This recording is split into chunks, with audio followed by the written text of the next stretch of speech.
we have learnt the basic things of English grammar.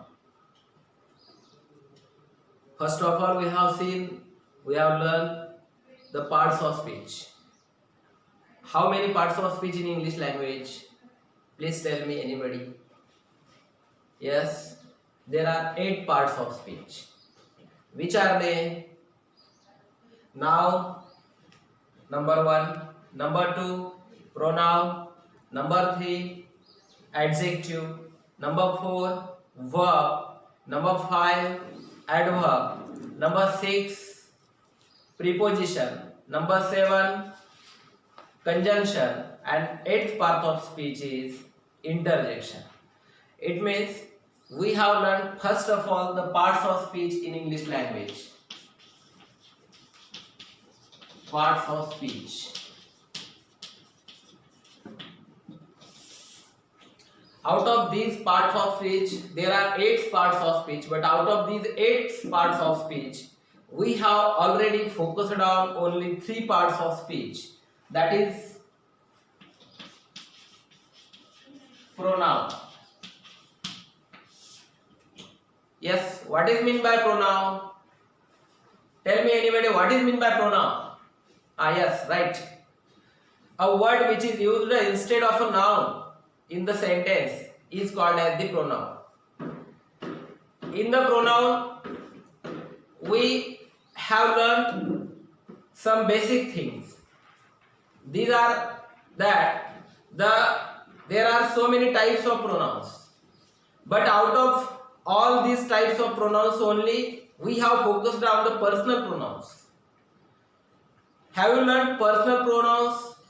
I have given you a chart that is the person which shows the personal pronouns. First person, second person, third person. Singular, plural. First person singular, I. First person plural, we. Second person singular, you. Second person plural, you. Third person singular, he, she, it. And third person plural, they. These are the personal pronouns. Later on, we have learned the use of pronouns in the English language. The use of pronouns in English language, in English sentences, is the most important topic for our further grammar. And therefore, you have to focus on the personal pronouns and the uses of the pronouns. After pronouns, we have learnt the second parts of speech, to which we have given much importance, that is the verb. Verb is the soul of sentence or English language, I have already told you. Because without verb, there is no sentence. Therefore, the definition of verb we have already learned. I have explained it to you. Please tell me, what is the definition of verb? Yes, who can tell me the definition of verb? Yes, right. A word which shows an action in the sentence or which completes the meaning of the sentence, it is called as the verb. Do you understand? Think about, we have already studied the material basic things. I have given you the chart. The definition of verb is the word which shows an action in the sentence or which completes the meaning of the sentence is called as the verb. There are so many types of verbs. There are various types. Basically, the verb is of having 2 types. Number 1, main verb. And number 2, helping verb. We have already learned these things. What is meant by main verb? the verb or the word which shows the main action in the sentence, it is called as the main verb. In the main verb, we have also studied so many important things. Which are they? The forms of verb. That is the most important part. Which are the forms of verb? First form, second form, third form, fourth form, fifth form. What we call the first form of the main verb? Yes, tell me. What do we call the first form of the verb? The first form of the verb is called as the, yes, what? Present tense.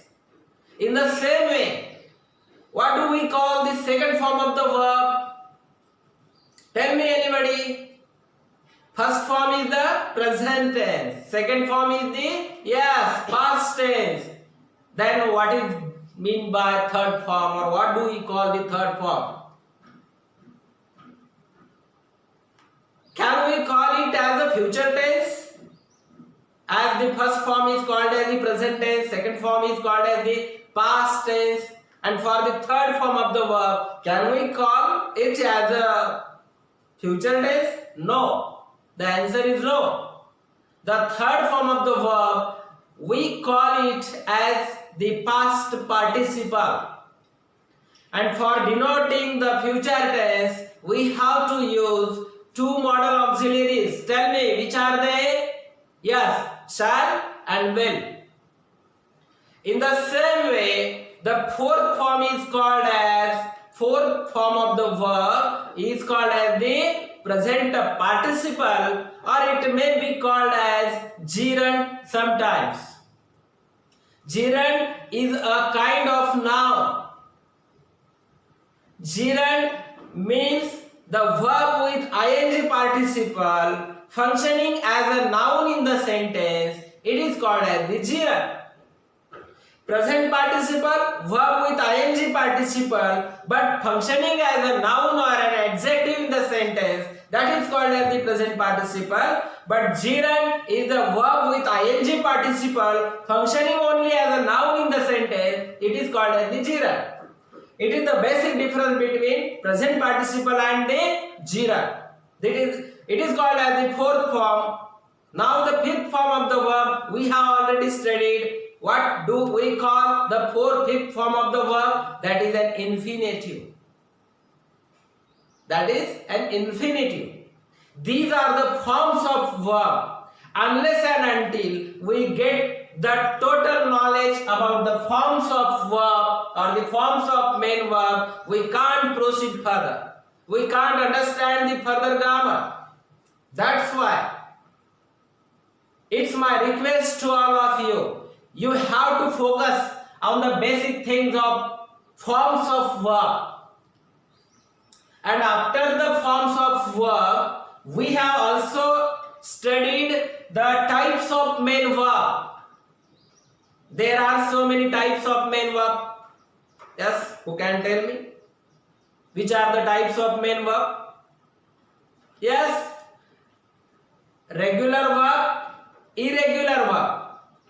What is the difference between regular verb and irregular verb? Tell me. Regular verb and irregular verbs. What is the difference?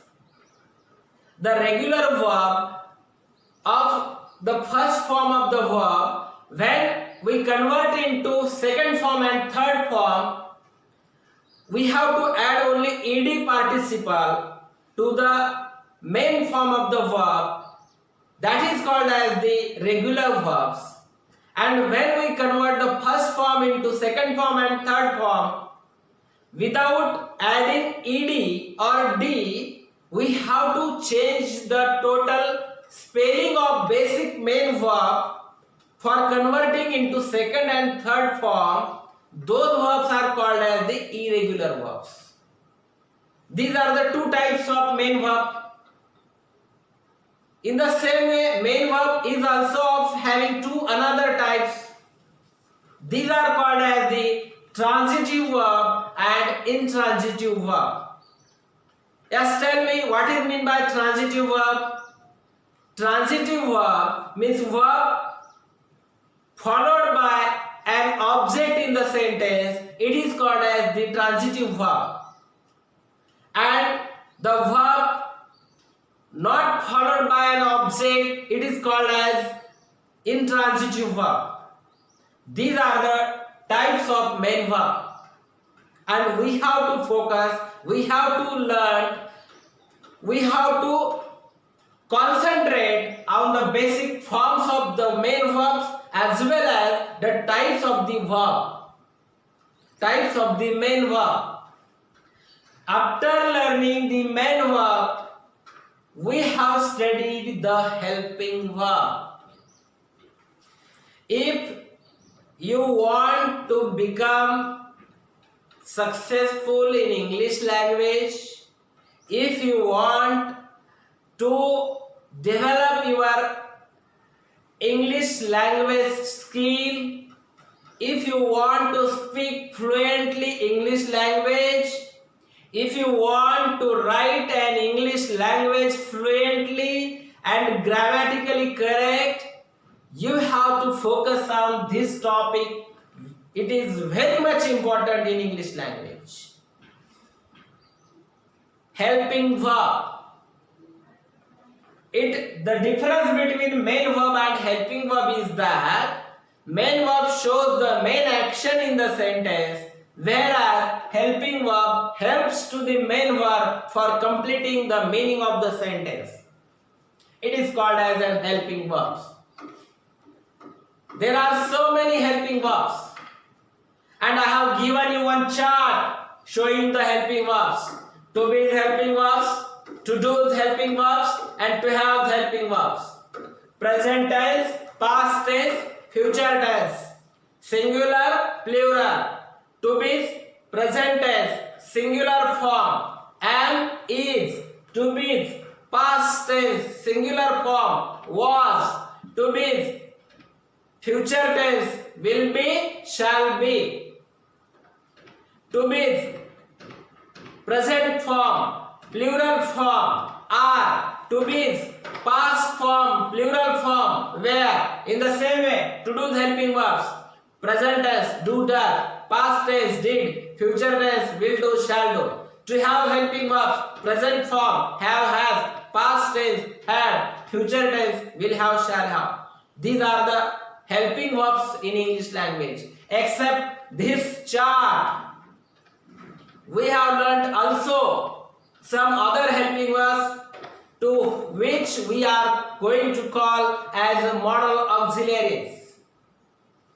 The basic difference between the to be, to do and to have helping verbs and the modal auxiliaries, I have already told you that the helping verbs of to be, to do and to have sometimes working as a main verb in the sentence, but modals can't be used as the main verb in the sentence. Modal auxiliaries always functioning only as an helping verb in the sentence.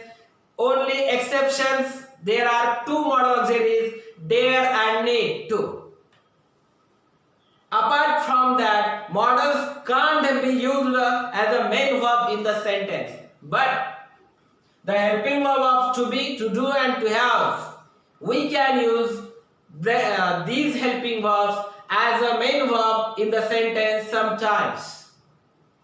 And after that, we have learned the use of helping verbs in English language.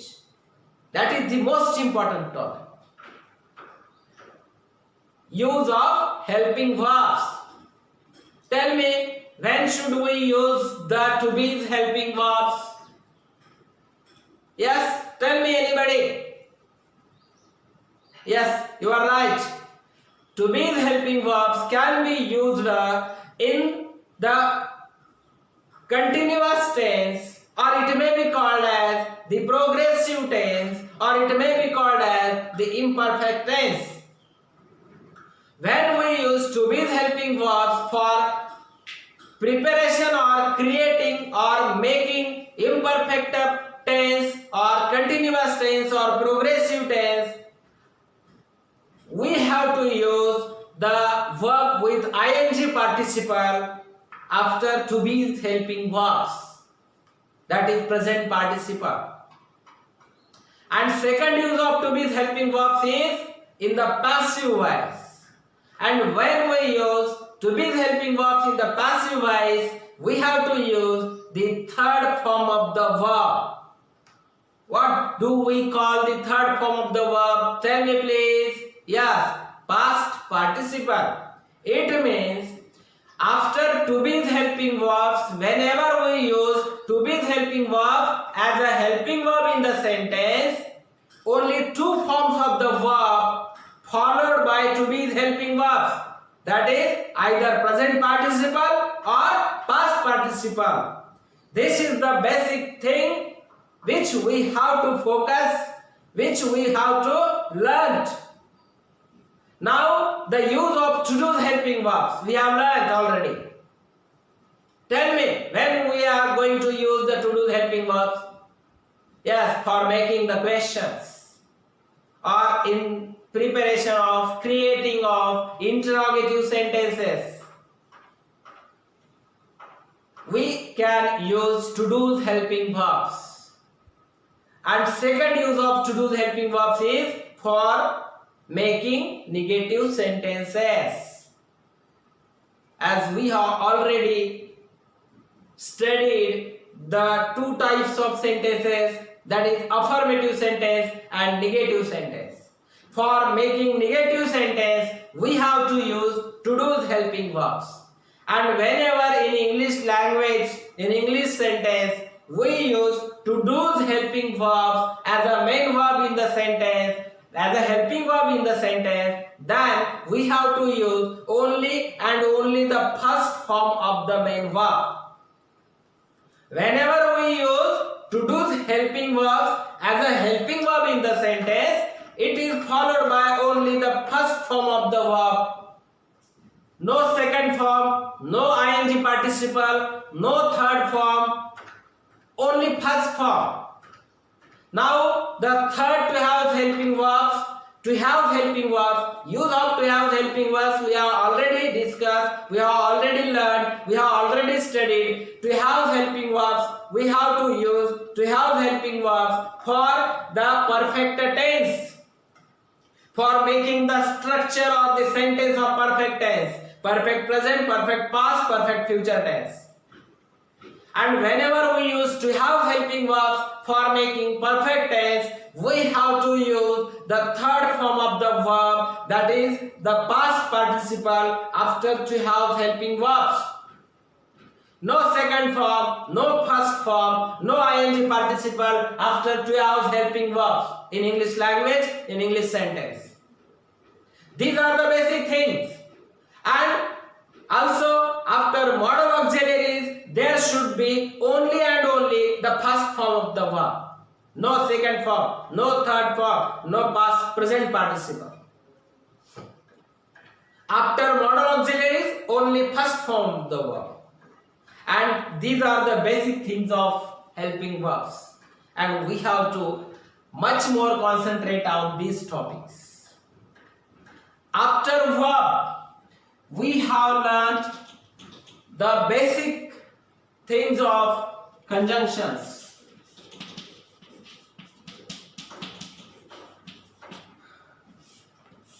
As I have already told you that we have learned 8 parts of speech. How many parts of speech? 8. But out of these 8 parts of speech, we have only focused on these 3 parts of speech.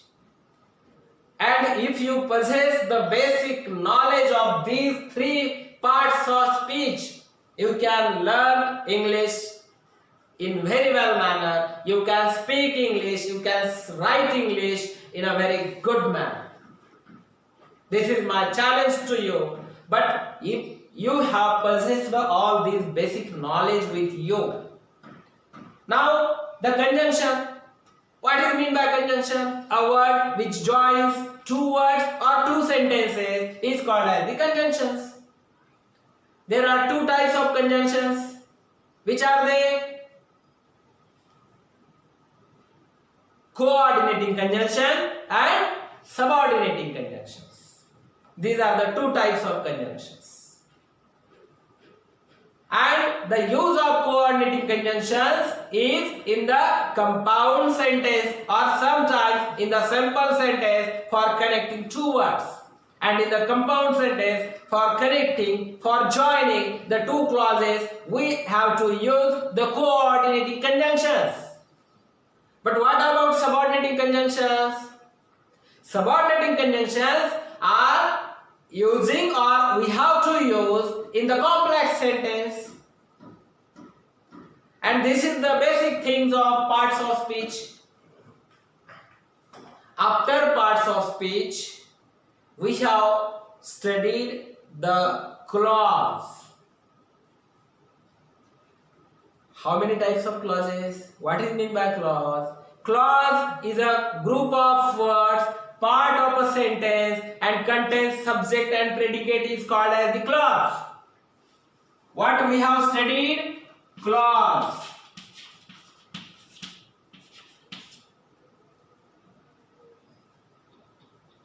Clause, and there are two types of clauses, main clause and subordinating clause. What is meant by main clause? Main clause is called as the principal clause. What is meant by principal clause? A clause which has its own meaning, which is not depending on others. For completing its meaning is called as the main clause. What? Main clause. And another one is subordinating clause.